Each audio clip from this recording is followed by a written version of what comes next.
Louisiana Eats is brought to you with major support from Zatarain's, a New Orleans tradition since 1889.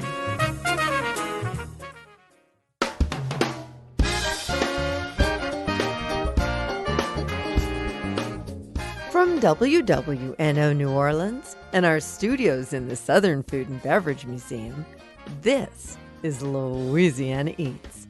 I'm Poppy Tooker. The Louisiana restaurant scene has never been hotter.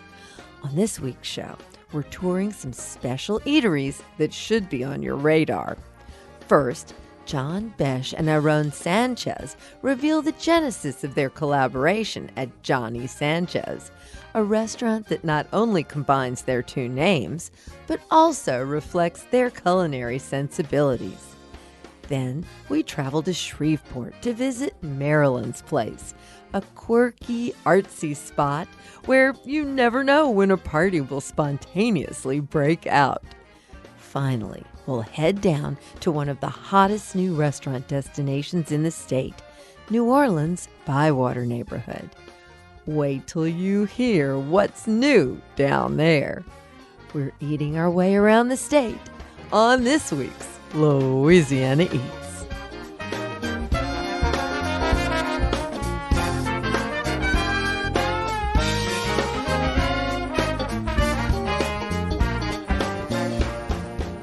Alon Sanchez and John Besh have made a big stir with their restaurant, Johnny Sanchez.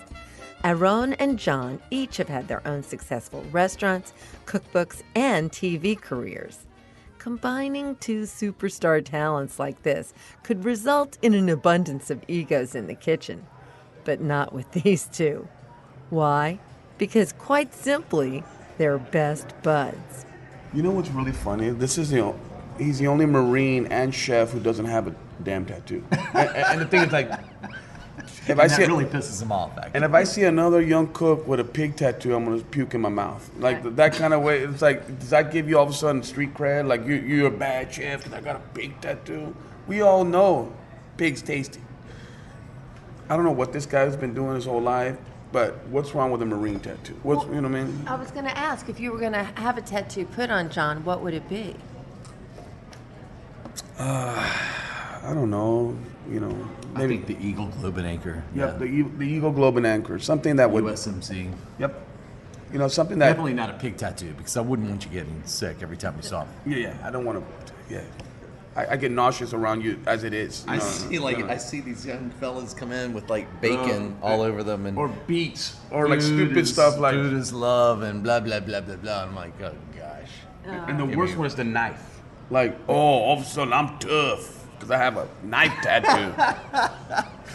That's Alon Sanchez hamming it up with John Besh at Johnny Sanchez, a restaurant whose moniker, style, and menu all reflect the two chefs' personalities.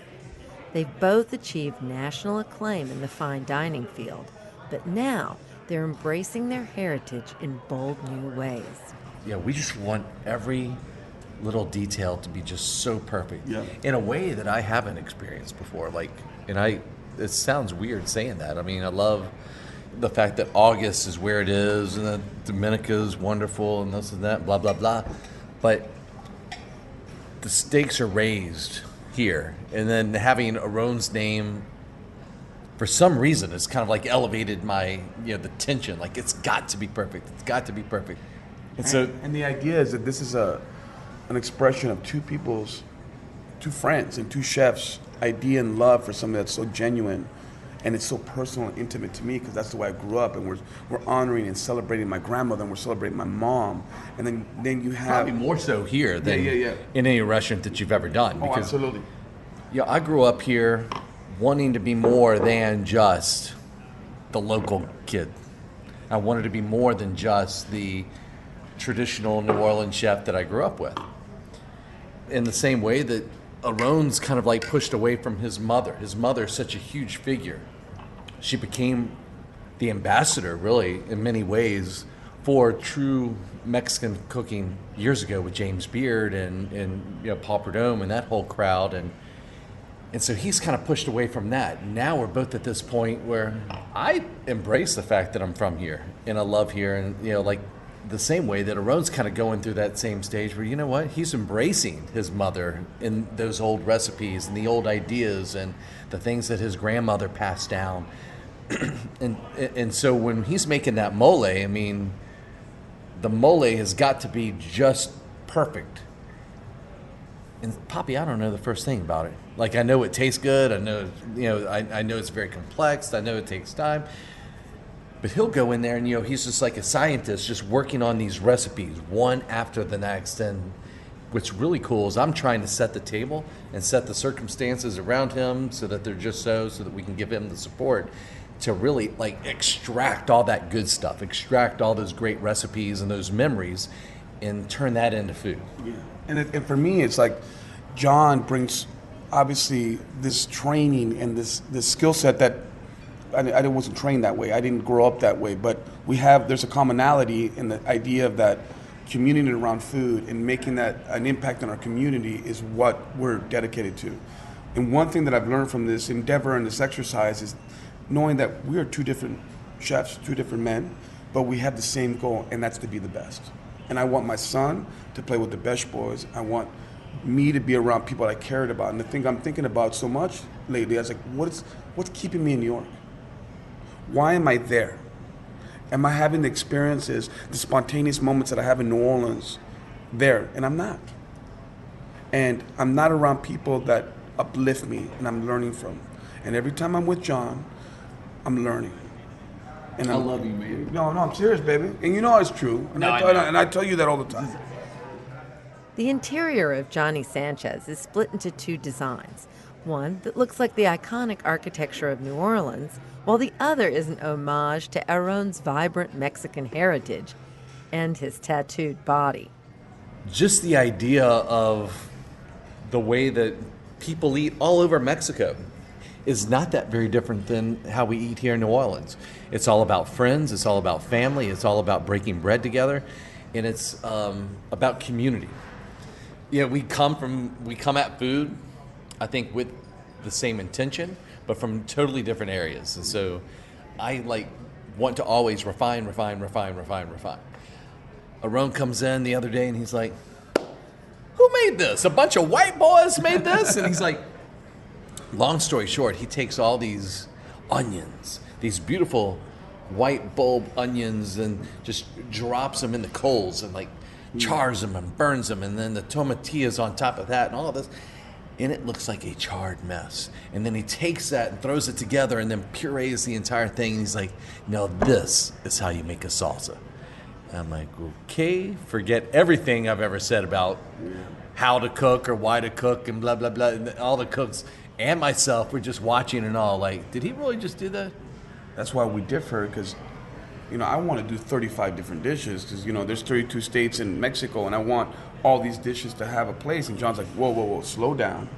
Let's let him get this executed properly. And I'm like, no, baby, but we got to make tamales de huitlacoche today. We are doing the huitlacoche tamales right now, actually. We're steaming them as we speak. So that kind of stuff for me, because it's like, boom, I can think of all these dishes, and I'm like, people need to eat that. And John's like, well, let's let them execute this properly first. And then once we get that, I promise you, Alon, we'll blow this menu out and we'll do all these fun dishes. I was kind of curious if you have the Hispanic community in New Orleans responding to this, and are you finding folks here who can cook your food or want to? For me, the biggest joy I get in what I do is when I walk into any kitchen in America, and I travel a bunch and I do shows and all this kind of silly stuff. But when I go to a kitchen, then the Mexican guys, the majority of them are the people that run the kitchen. Outside of New Orleans, almost all the cooks in America are Mexican, right? So when they see me, they're like, I'm their guy.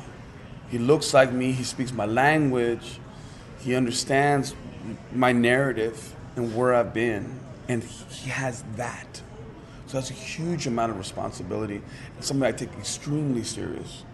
And I have to make myself available to engage with those people so they know if you want this, you can get it. You know what I mean? And for me, that's a huge thing. And it's a little bit of challenging here, to be honest. So you're still looking for those people? We've got a bunch of them. Yeah. We have a bunch of great people. I think that I would say 50% of the kitchen are Mexican immigrants that have come here, and that are back there just and so proud that they get to work with and for Alon, and also that they get to cook their food. Not just replicating somebody else's recipe, but Alon's engaging these chefs and saying, okay, well, how would you do this? Because this is what I want. Like the sopes, this little grandmother in the kitchen, she was making the sopes this morning. I said, well, do you puree the corn? She says, no, I never puree the corn because she says with the starch, it gives it a bad texture. She grates the corn on a box grater, which I've never heard of before. But it's just these little tidbits of information that gives an authenticity to the food. And I hate that word authentic because life is this great evolution, and people come, people go, and people add a little, to the proverbial gumbo pot. But what's beautiful about this restaurant and about Alon and that heritage is he's really engaging the local Mexican community. And, I think they've made our food better. Yeah, and we live a blessed life, honestly, because we're forming people's perspective in something that's so honest and genuine to us. And I think that is really the gift that we've been given. Chefs Alon Sanchez and John Besh at their restaurant, Johnny Sanchez. You can lean on me, brother. I believe you've carried too long. You can lean on me, brother. I believe you've carried too long. You can lean on me, brother. I believe you've carried too long. It's such a long, long way back home.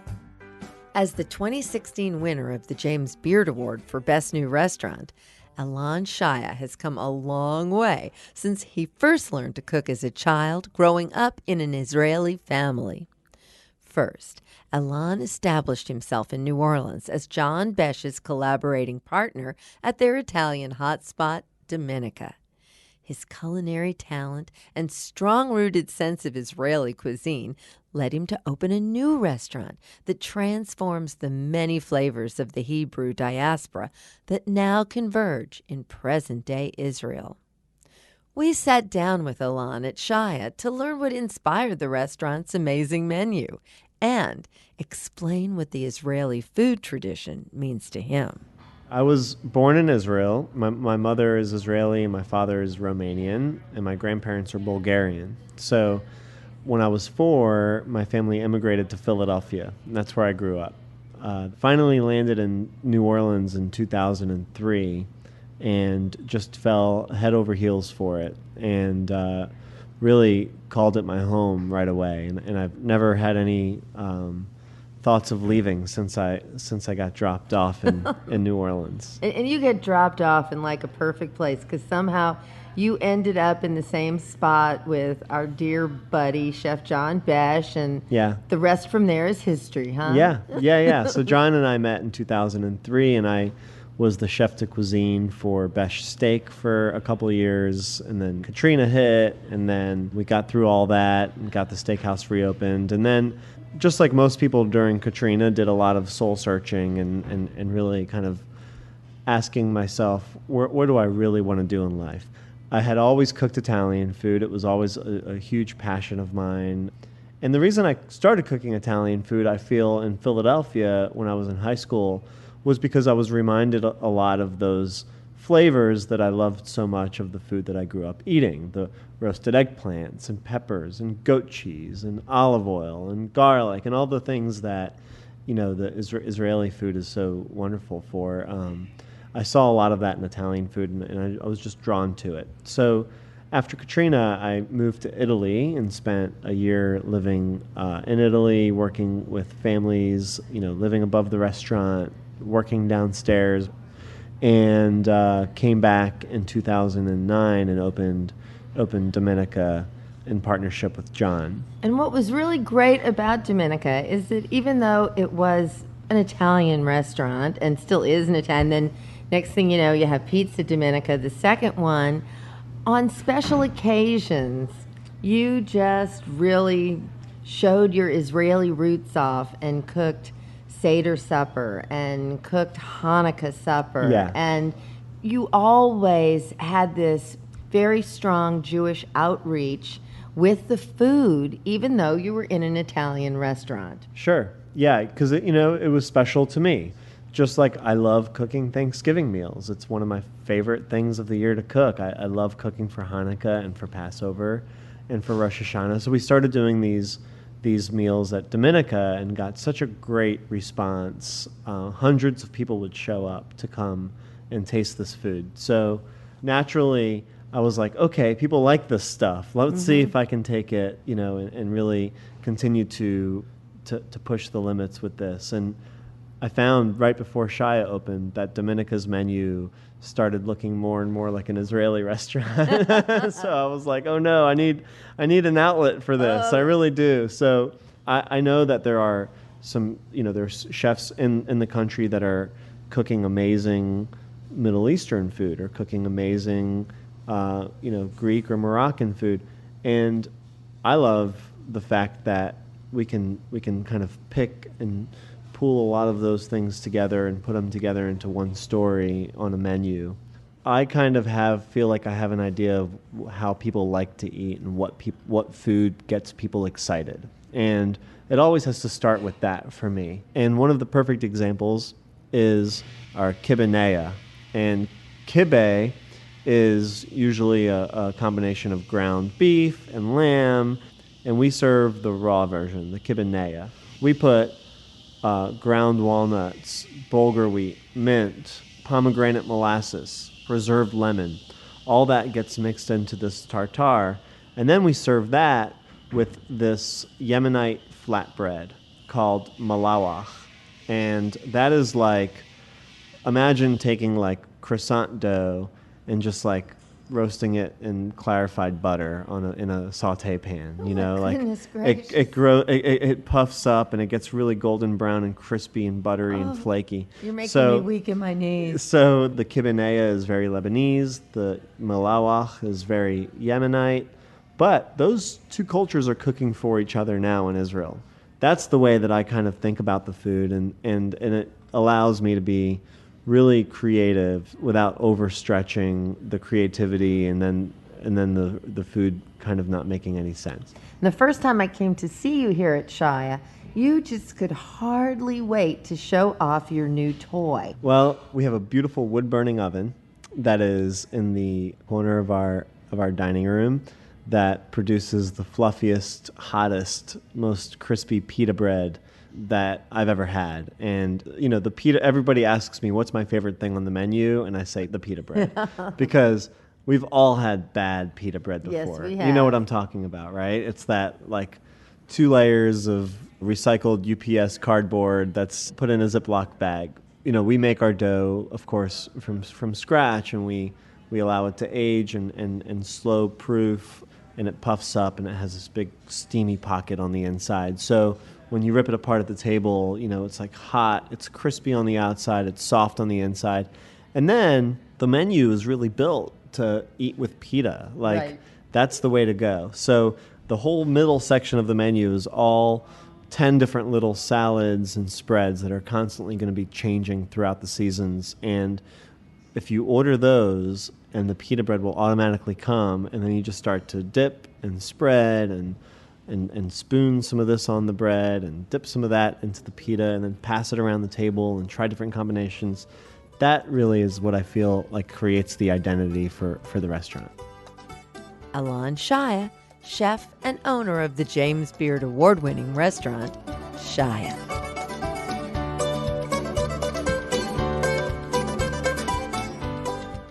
What makes that extra virgin olive oil extra virgin?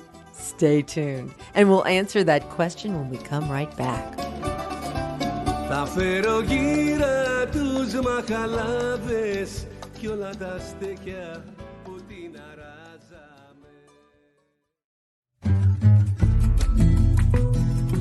I'm Poppy Tooker, and you're listening to Louisiana Eats, edible content for Louisiana food lovers.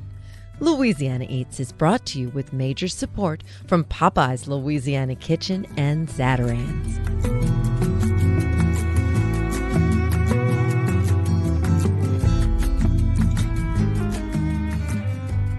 Here's this week's culinary quiz question, brought to you with support from Popeye's Louisiana Culinary Institute. What makes extra virgin olive oil extra virgin? Extra virgin olive oil is the juice that comes from the very first pressing of the olives. That makes it the very best of the olive oils. It's usually deep green in color and has a very fresh, almost sweet flavor of olives. Extra virgin olive oil is the only cooking oil made without the use of chemicals and industrial refining. After the first pressing, it can't legally be called virgin. That's because with each continued extraction, the quality lessens. The lowest grade is called pomace, which is often treated with heat and chemicals to get that last precious bit of oil out of the mash. Pomace is also the cheapest. But pomace has a very high smoke point, so if you're frying with olive oil, pomace is your best bet. But for your salad, break out that extra virgin. I'm Poppy Tooker, and you're listening to Louisiana Eats.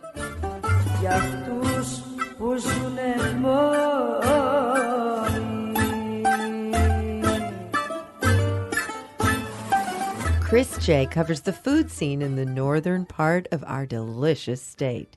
He blogs about food at 20by49.com, and he's also our Louisiana Eats roving reporter. Chris, great to see you again. It's great to be here, Poppy. Thanks for having me back. What are we eating today? You know, let's just assume it's Sunday morning, okay? Let's Okay. get that out of the way first. It's Sunday morning in Shreveport. There is one place you have got to experience, and that is Marilynn's place. It's a walk-up, restaurant you can walk or bike to from several surrounding areas. And it used to be a gas station, but it's been converted into this really fun Cajun and Creole restaurant that's run by a chef named Boz Balcom. Boz cooked for 20 years aboard a Carnival Cruise Line ship, and he decided to move back to Shreveport, Bossier. He was born there and learned to cook in New Orleans. And he cooked in New Orleans for about 10 years as well. But that Sunday brunch is absolutely insane. It's an unhinged kind of experience. If you're looking for a Sunday morning that's basically a continuation of Saturday night, this is where to find it. He calls it drink till you drown, but he's also going to serve up some wonderful food while you're enjoying the $15 all-you-can-drink cocktails that begin at 10 a.m. Yeah, Stephen Peterson, and here at Maryland's Eatery, one of Highland's prime cafes. It's probably the top place people like to meet and socialize. There's a few places that need to pick up the slack in between the 2 to 8 p.m. hours that could continue on. We all dream of having a real Sunday fun day, but Maryland's is definitely the kickoff point. Well, I've been here 2 years, and I found out about Maryland's within the first summer.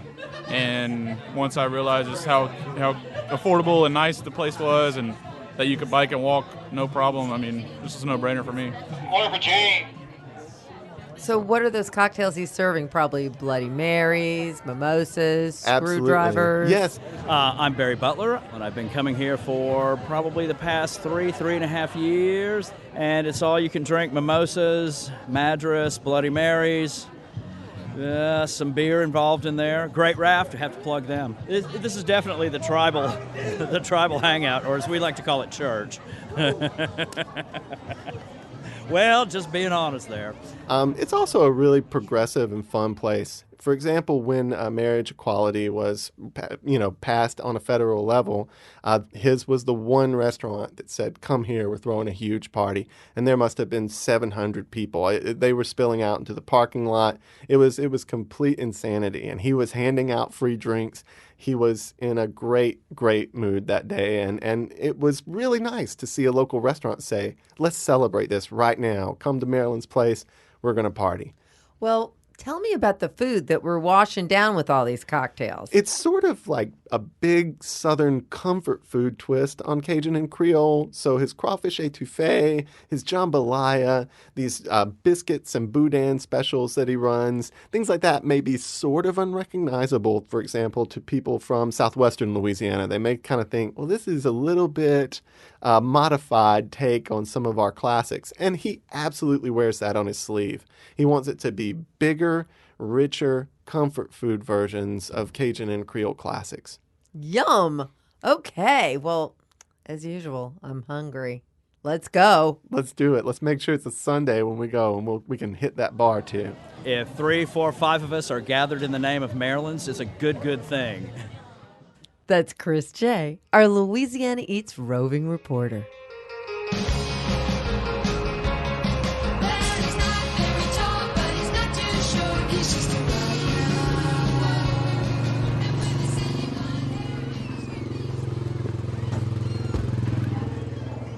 Recently, the Louisiana Eats crew hit the road to get to know some new restaurants in the Bywater neighborhood. What do we want?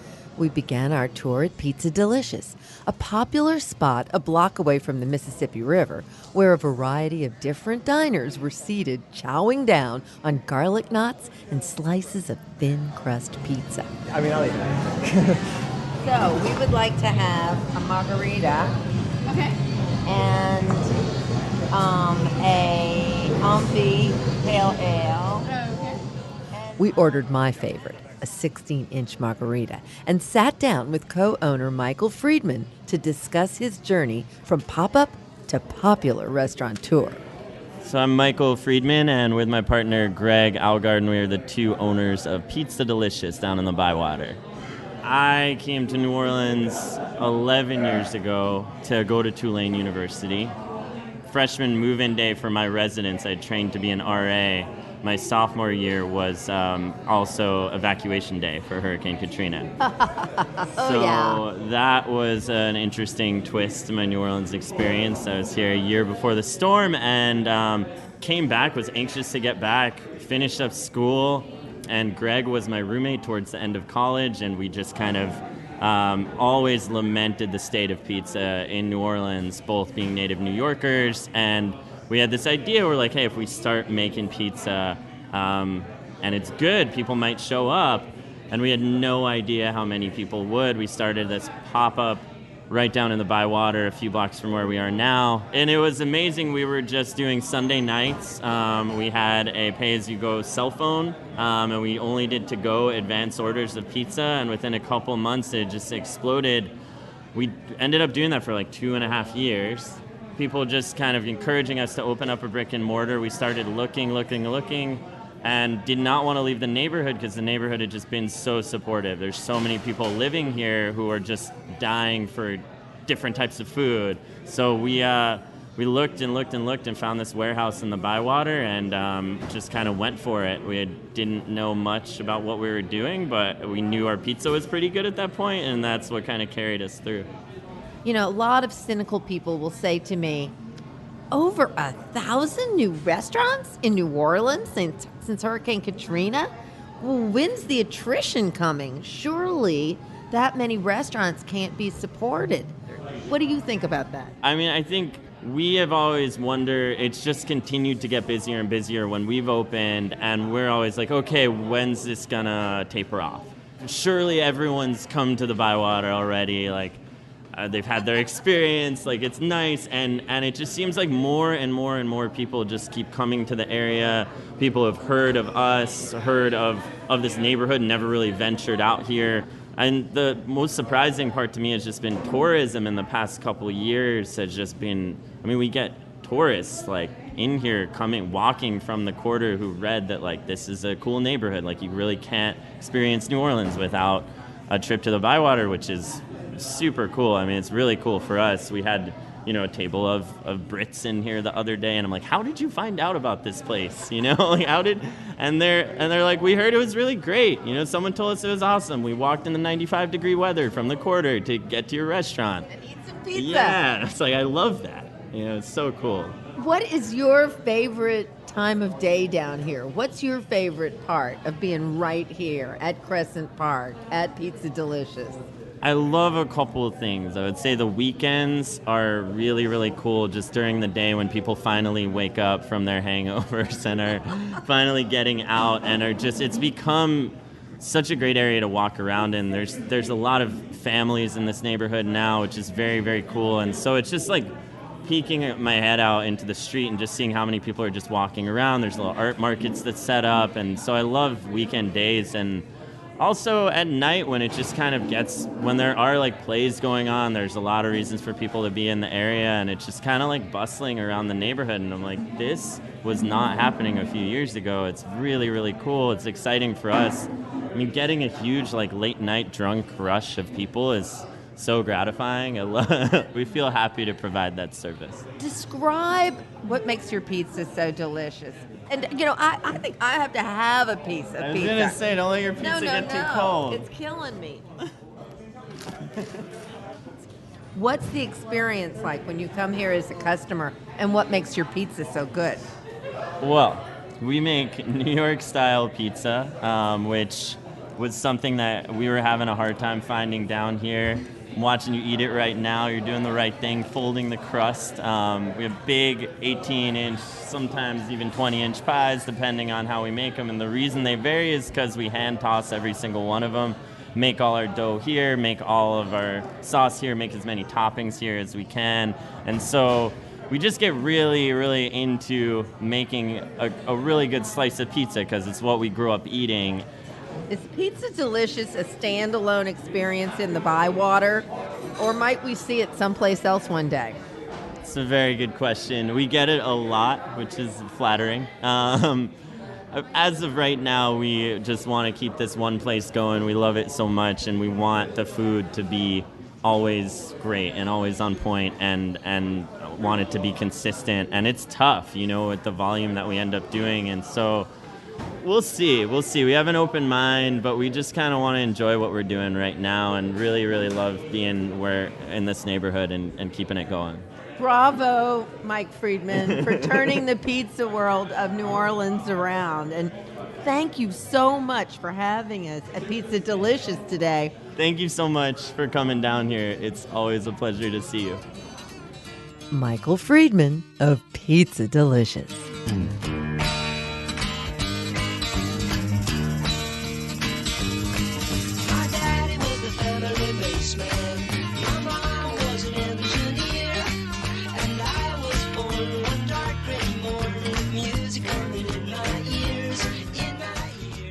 When Tobias Womack and Amy Mossberger moved to New Orleans 2 years ago, they had one simple goal in mind: to open up a restaurant that filled some existing gap in the culinary scene. Having been trained at the wildly popular Mission Chinese on the Lower East Side of New York, an idea sparked when they noticed what they considered to be a lack of Chinese cuisine in the Crescent City. Like so many others in the past 10 years, Tobias and Amy settled along St. Claude Avenue in the Bywater and started a pop-up delivery service that eventually evolved into the brick-and-mortar restaurant now known as Red's Chinese.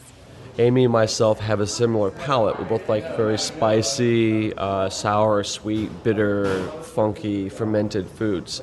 And we were eating a lot of Vietnamese cuisine. We were at Dong Phuong and Pho Tao Bay and all these wonderful local Vietnamese restaurants. And then we'd go and we'd mix it up and we'd go and have Chinese food.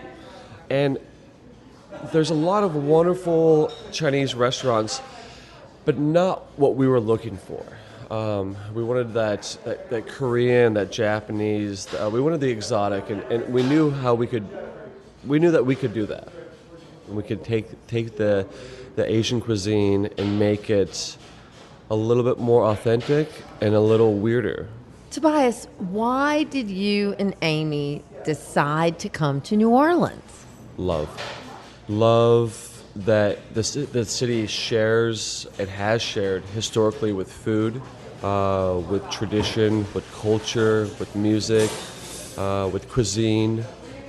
And New Orleans is very open and receptive to people that are willing to embrace the city I've never felt like people were like, "Oh, you're from New York, you're a carpetbagger, or you're a bad person, you're a gentrifier." Nobody's ever said those words to me on both sides of the street.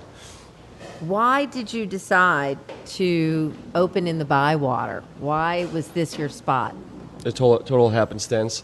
We found an apartment on Clouet Street, and we started branching out from the apartment and looking for places to rent and to work, or to build a business.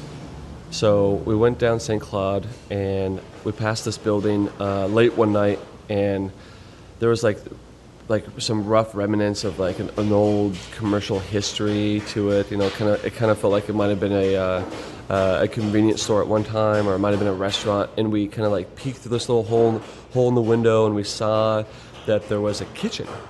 And then we started a dialogue with the people upstairs, and sure enough, they gave me the landlord's number, and the landlord turned out to be totally open to what we wanted to do, and we were blown away that they would even consider our zany idea of opening a Chinese restaurant. And they're like, "Yeah, right, come on, you guys, you're going to do Chinese food?" But you start off in the delivery business. So what was that about, Tobias? The delivery business was done out of our laundry room. Your laundry room, yeah. We literally got 3 propane tanks and some camp stoves and a big fan and set it up in our laundry room. We didn't have the funds and we didn't have the space to begin with to open a proper restaurant, but we wanted to be independent and we wanted to give back to the community and start something. We knew that we could do that here, so we just said, all right, let's do it. We made the flyers and we papered the whole neighborhood, and it was a Tuesday where me and Amy were sitting in the kitchen staring at the phone, and we're like, is it going to ring? And we're like looking at each other, and we're like, and then the phone rang. We couldn't believe it. We're like, hello. And somebody else was on the end of the line. They're like, hi, could I get some Chinese food? We're like, yeah. What would you like? That's a really great beginning to a food business. That's awesome. Now that you've actually got a front door that people walk through, what's the reaction now? The reaction is good. I think people had really high expectations because of Mission Chinese from me and Amy. What's been really great is that we get older couples and we get families that come into the restaurant. That's like, and we get a lot of Vietnamese people that come in too, and that's awesome for me. That's really cool. It's not just young people with their cool haircuts and their rad shirts. I wish I had more energy and we could stay open later on Monday nights so that we could accommodate all the chefs and all the restaurateurs and all the servers and bussers and bartenders and really like make their life way more hospitable on their day off. It's big portions, it's affordable, it's a relaxed environment, and that's key for us, and nobody else is really open on Mondays too. That's another thing. It's like everyone's closed in this neighborhood, so we stayed open to accommodate for the restaurant industry and for all the staff. There's no great like Red's Chinese mission statement. At the end of the day, we're just trying to make really good food and make it in a comfortable environment. That's it. Tobias Womack, chef and co-owner at Red's Chinese.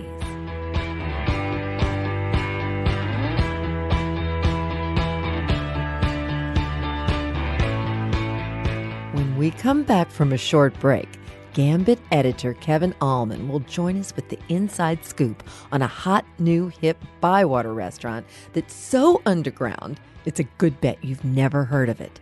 You don't want to miss this, so don't go anywhere.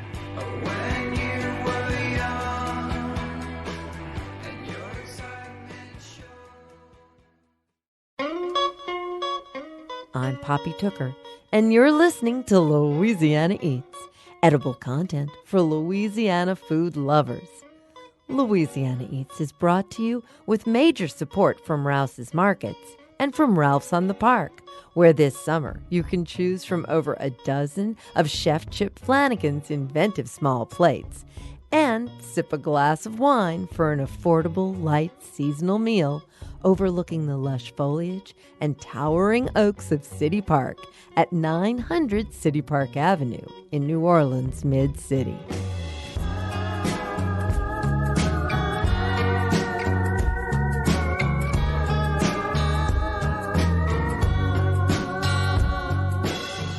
If you're looking to visit the hottest restaurants in New Orleans, you'd be wise to talk to Kevin Allman, editor of Gambit magazine. We recently spoke with Kevin about one of the newest, trendiest restaurants in the Bywater that you've probably never heard of. Kevin, I am so happy that I was able to get you to sit down with us and share some really amazing restaurant scoop that you've got for us. Something new in the New Orleans Bywater scene. In the Bywater, yeah. And God knows the Bywater scene, everything down there is like growing by leaps and bounds. I can hardly keep up. Can you? No, because if you haven't been down there for a week, there's going to be something different, whether it's going to be a new restaurant, a new chef, a new menu, something like that going on. And with the influx of all the new people that have come here since the storm, that seems to be a place that a lot of them have settled. Some of them are really riffing on our traditions. Some of them have brought in their own traditions. But I think most of them are trying to combine the two. Sometimes it works, sometimes it doesn't, but it's always interesting. Well, you guys at Gambit always have the scoop. So what's new, Kevin? Well, we just ran a review of a new restaurant. It's called No. It's pronounced No, but it's actually spelled, and this is all lowercase, N:EAUX. So it's like water, but it's No. And the first no that comes at No is that you can't make a reservation there. Oh, I hate that. Well, no, this is different than that. It's not, you don't wait in line. If you want to eat there, they make the reservation with you. You go online and you fill out this web form, and it asks you a few questions, and you put in your credit card number and links to your Twitter and your Tumblr and your social media accounts, and they look it over. I don't know what criteria they use to decide how cool you are, but if they like it, then they'll text you back the time and the date that they will seat you. And then from there, you have to actually download a smartphone app, and they have it for iPhone or Android, and that app is going to be an integral part of your dining experience while you're at No. Wow. You have to really, really, really want to eat there, I suppose, to put up with all this. But I'm game. I'm always game for what's new. So you get lucky enough to make the cut, and they tell you when to be there and where to go. Right. And you download the app, which has your menu on it, and you go in, and you don't go to the dining room first, even if you got a reservation. You go into the bar, and the bar is pitch black. Pitch black? No, I've been in some dark bars. No. This is like blackout curtains. This is like World War II blackout. Okay. And you are not allowed to speak because they want everyone to really experience the drinks themselves. So you can't see the drinks. You're not talking to the people that you're with. These things are just put in your hand. And they've got a pretty amazing drinks program. They have something called a Romazerac French 75, which is a hybrid. It's got whiskey, gin, champagne, Morgan City Farms lemon juice, and the white of an egg from a Marinee free-range chicken. There's also something called English Turn Up for What, and that's kind of a dealer's choice thing. All they'll tell you is that every week that it's going to be Mississippi River forward, and I'm not quite sure what that means as far as tasting goes. Is it brown? I don't know because it's dark in there. You can't see what you're drinking. But the drinks, they're in these big, giant kind of igloo coolers, and they pour them into red Solo cups with poetry written on the side, which you can read when you go into the dining room. And this is new. They actually have an artisanal ice menu at this place. And that's part of what you download on your app. So you can select the kind of ice cubes you want, if you want smoked ice or if you want chipped ice and all this. And the ice cubes range from $1 to $5 a piece. You pay extra for ice cubes? Well, it's an ingredient in the drink, as they've told me. Okay. And you pay for the ingredients that you're eating. You know, it's not just like some piece of ice that you get out of a machine. Right, These are special. Right. So, I'm sorry. And then you're taking it into the restaurant itself. Which is this long, like football field size long table with just one person on each side. So it is communal dining, basically, but for hundreds of people. And you're not allowed to sit with the people that you came with because they want to encourage, as they say, community. People from Brooklyn and Portland are really big on community and all of that. Also, to build community, they don't have enough utensils for everyone. And that's by design. Okay. And there aren't traditional servers either. So as I said, they decide what you're going to eat. And when your meal is ready, your app buzzes in your pocket like you might get the buzzer at Zia's or something like that when the food's ready. And you walk into the kitchen, and They call it foraging. There's a bunch of food out there, and you have to find what you've ordered. And it's just like, foraging, which is a term that we've all come to know Of course. since the storm. This takes it to a new level. If you happen to be picking up an order, or you see someone picking up an order that looks good, in order to build more community, you offer to exchange bites of your food and all of this stuff. So they really want to get people talking in the kitchen. And I think it cuts down on labor costs, too. So what's the food like, this precious food? The food, it varies from time to time. I've only been lucky enough to get in there once. So, you might talk to Ian McNulty or Brett Anderson because I think they've been there a lot more often than I have. Okay. But they don't divide it into entrees and mains and things like that. They have things they call excitements, amusements, and distractions. Distractions? Yeah, and I'm not sure what the difference between any of them are, frankly. But were you distracted? I was definitely distracted. The night I went, I had, you know what tofurkey is, right? It's like turkey, but it's made out of tofu. Yes. And pork belly is really hot. So they had a tofurkey belly sandwich. And it was finished in a reduction of pineapple Big Shot and Pabst Blue Ribbon. And they served it like a banh mi, which is very popular these days, as we all know. Of course. And then the sandwich itself was crusted with Roman candy from the Roman Candy Man and Zapp's chips, so it was very local. Wow. Yeah. They also had what they call the deconstructed shrimp po' boy, which is kind of like spa cuisine. And it was a single breaded shrimp on this huge, huge square plate with a smear of Creole tomato jam and what they called Bogalusa Farms iceberg lettuce foam. So I guess you dip the shrimp in the tomato jam and then the iceberg lettuce foam. Okay. And, of course, kale, is huge, huge, huge these days. And I did not try this because I don't care for kale. And I don't care for people who care for kale. But their most popular dish, and I think it's on the menu just about every night, is called the Flight of Six Kales. And it's kale prepared 5 different ways, but it's served on an edible plank actually made out of kale. I'd like to see that. It's a very smooth experience at the end, too. We're all used to Uber now and things like that where you just get out of the car and you don't have to pay anyone. You don't have to pay when you leave here because you've already arranged that when you get there. So when you're finished, you just walk out and catch your Uber or whatever you're going to do. And the app that you downloaded on your phone automatically deducts the cost of your meal. And if you have Bitcoin, it takes it out of your Bitcoin account. Okay. It adds a 35% tip, which I guess is standard for them. And Wow. It sends all the images of everything you've eaten to your Instagram and Snapchat accounts. And then it leaves the restaurant a 5-star Yelp review, so you don't even have to worry about doing that. Well, that's a little nervy. Well, that's I guess the future, huh? That's the future. That's the future. So, that's no. And Okay. Well, I'm going to get back with you about this, Kevin. Well, if they'll let me in. Well, they don't have a listed phone number and they don't have a listed address. That's the tough part. So you've just got to go online and maybe Google it or maybe go to Yelp and see if you can find someone who's been lucky enough to get in there and experience all this. Okay. Thanks, Kevin. Thank you, Poppy, for having us. That's Kevin Allman of Gambit Magazine. Okay, full disclosure. That interview was, if you haven't already guessed, a satire. The restaurant, no, exists only in Kevin's imagination. But who knows? Maybe the trend of drinking quietly in a pitch-dark room will catch on. I'm Poppy Tooker, and this is Louisiana Eats.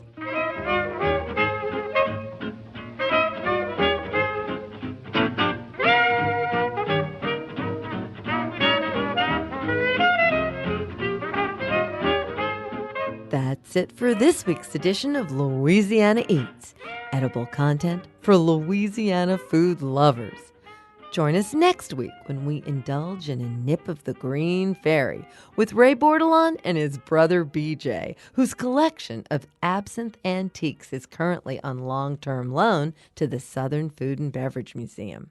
What we have in the museum is part. Right now, the underside of my bed is completely filled with absinthe glasses. Subscribe to our podcast, hear today's show, or catch up on previous editions anytime online at itsneworleans.com. Louisiana Eats is made possible with major support from Popeye's Louisiana Kitchen, Rouse's Markets, and Zatarain's. Additional support for Louisiana Eats is provided by the Shreveport Bossier Convention and Tourist Bureau, by Tableau, Dickie Brennan's latest restaurant, serving local Creole cuisine with a view of Jackson Square, and by Tujague's Restaurant, home of America's oldest stand-up bar, now celebrating 160 years on Decatur Street. Original theme music by Johnny Sketch and the Dirty Notes. Big thanks to producers Joe Schreiner, Sarah Holtz, and Reggie Morris. Come visit us anytime in our Louisiana Eats studios at the Southern Food and Beverage Museum. I'm Poppy Tooker. Louisiana Eats is a production of WWNO and the University of New Orleans.